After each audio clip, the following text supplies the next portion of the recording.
निर्मल बाबू भौजी, ऐ शशि बाबू भौजी, ऐ सुजीत बाबू भौजी सुना तारू हो, ऐ विकास बाबू भौजी, अरे बुलेट बाबू भौजी आवा ना हो निकल के आवा,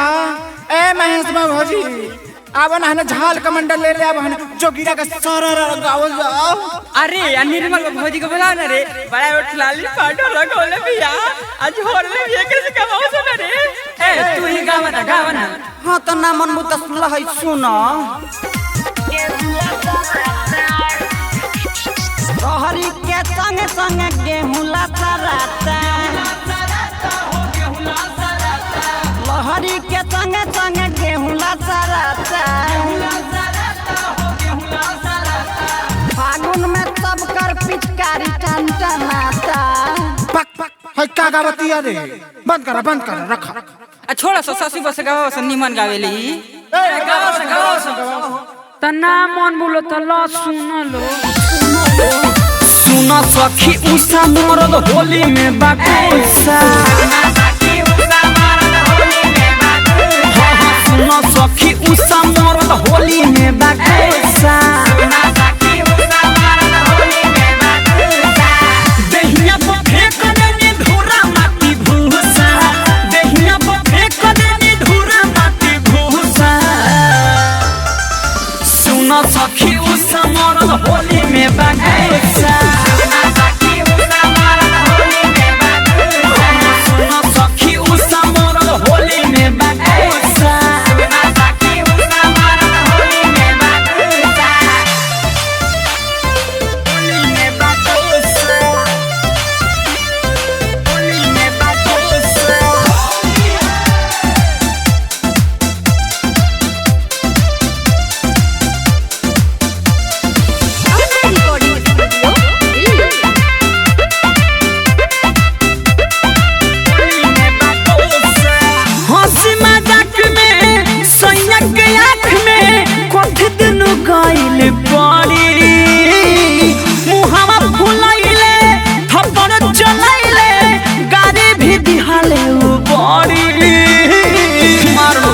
भतार की दोगला रे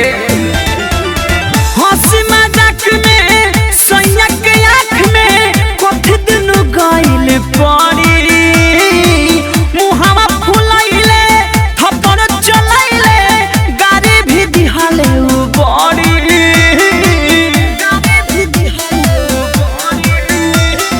भाग गया बाहर पिया घर में ना कैसा,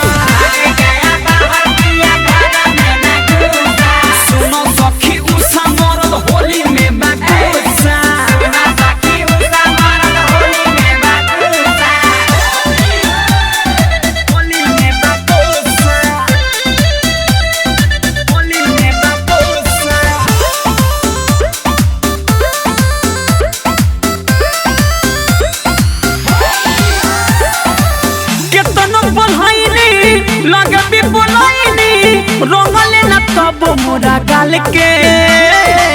निरमल जो के सीता हो गइले रेस हो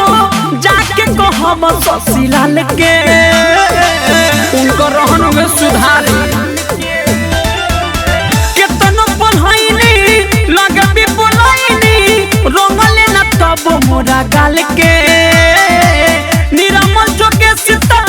हो गइले रेस हो जाके कहब शशि लाल के, जाके कहब शशि लाल के, ओठ के लालाई के मलाई नहीं चूसा, सुना सखी उषा मरद होली में बाकुसा, दहिया पर फेंक देनी धूरा माटी भूसा, दहिया पर फेंक देनी धूरा माटी भूसा, सुना सखी उषा मरद होली में बाकुसा, सुना सखी उषा मरद होली में बाकुसा,